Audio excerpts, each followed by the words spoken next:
To the previous video's question is option D, X-rays. Now, let's do some more interesting, amazing questions of science. Which of the following is not a part of female reproductive system?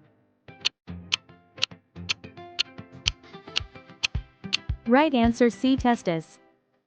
The functional unit of kidney is called. Right answer C, nephron.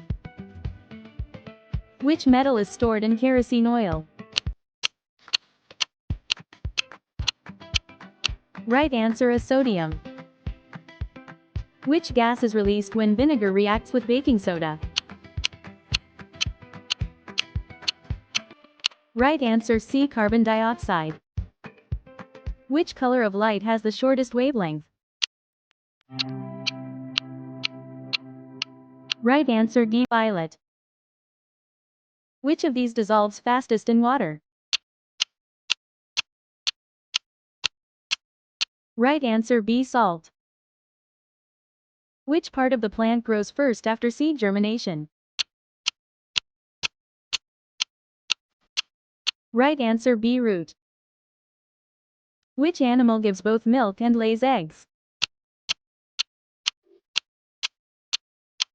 Right answer A, platypus. Which type of lens is used in a magnifying glasses?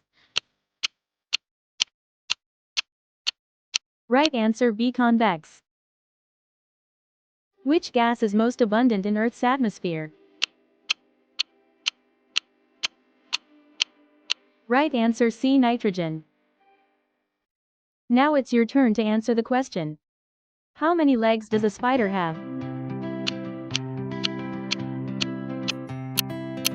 Waiting for the answer in comment section. Thank you.